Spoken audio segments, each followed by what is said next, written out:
হরে কৃষ্ণ, রাধে রাধে। আজকে জানবো এমন একটি নদীর কথা যা অনেকেরই অজানা। আমরা জানি যে হিন্দু ধর্মে নদীকে পবিত্র শুভ বলে মনে করা হয়। অনেক পুজো এবং ধর্মীয় আচার অনুষ্ঠান নদীর জলে দাঁড়িয়ে করা হয়ে থাকে। পবিত্র নদীতে স্নান করলে সব পাপ ধুয়ে যায় বলে প্রচলিত বিশ্বাস রয়েছে। গঙ্গা জল ছাড়া কোনো পূজা অর্চনা সম্পূর্ণ হয় না। কিন্তু আপনারা কি জানেন ভয়ঙ্কর একটি নদীর কথা যা গরুড় পুরাণে বলা হয়েছে? প্রত্যেকটা মানুষকে মৃত্যুর পর এই নদী পার হতে হয়। আন্দাজ করতে পারছেন হয়তো অনেকেই, নদীটি হলো বৈতরণী নদী। কোনো পাপী আত্মাকে দেখলেই বৈতরণী নদীর জল টকবক করে ফুটতে থাকে। এই নদীর অস্তিত্ব কি আদৌ আছে? কারা এই নদী পার হতে সক্ষম? আর কেনই বা পাপী আত্মাকে দেখলে এই বৈতরণী নদীর জল টকবক করে ফুটতে শুরু করে? বৈতরণী নদী সম্পর্কে সকল তথ্য আজ এই ভিডিওতে তুলে ধরব। ভিডিওটি শেষ পর্যন্ত দেখলে অনেক কিছু জানতে পারবেন। পৃথিবী ও নরকের মধ্যে অবস্থিত, যা মৃত্যুর দেবতা যমের রাজ্যের মধ্যে পড়ে। এই নদী পাপ শুদ্ধ করে।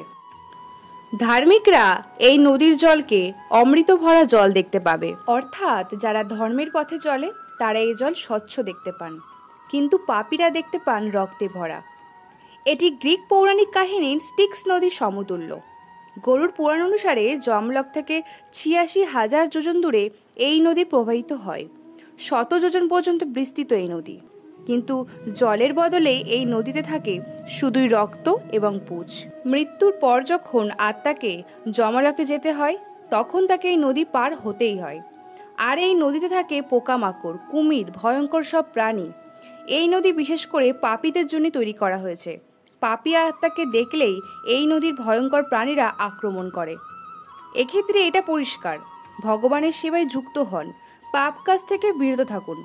এই বৈতরণী নদী যেমন পাপীদের জন্য দুষ্কর, তেমনি ভালো মানুষদের জন্য অতটা ভয়ঙ্কর নয়। বৈতরণী নদী পার হওয়ার জন্য একটি নৌকা থাকে। বৈতরণী নদী সহজে পেরোতে গেলে কি করতে হবে?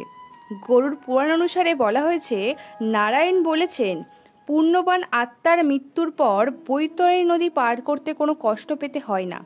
যে ব্যক্তি সহজ সরল, ধর্মপরায়ণ ব্যক্তি, সবাইকে সাহায্য করে, তাকে কোনো কষ্ট পেতে হয় না।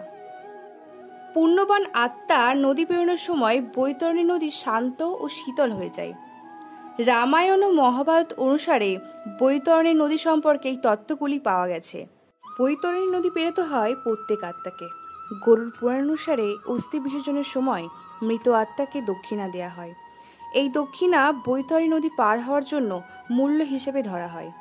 আমার ভিডিওটি যে জনই দেখছেন, একটাই কথা বলবো, মানুষ হয়ে জন্মেছেন যখন ভালো কাজ করে যাবেন, অন্যের পাশে সাহায্যের হাত বাড়িয়ে যাবেন, পাপ কাজ থেকে যতটা সম্ভব বিরত থাকার চেষ্টা করবেন। আপনার কর্মই আপনাকে ফল দেবে। সবসময় অন্যের ভালো চাইবেন, ভগবানের আশ্রয়ে থাকবেন, ভগবানকে ভালোবাসার সাথে সাথে মানুষকেও ভালোবাসবেন, দেখবেন সব কিছু ঠিক থাকবে। হরে কৃষ্ণ, রাধে রাধে। এমন অনেক অজানা তথ্য জানার জন্য চ্যানেলটিকে সাবস্ক্রাইব করে রাখবেন, যাতে অনেক কিছু নতুন কিছু জানতে পারে। শেষ পর্যন্ত ভিডিওটি দেখার জন্য অসংখ্য ধন্যবাদ। নিজেও ভালো থাকবেন, অন্যকেও ভালো রাখবেন।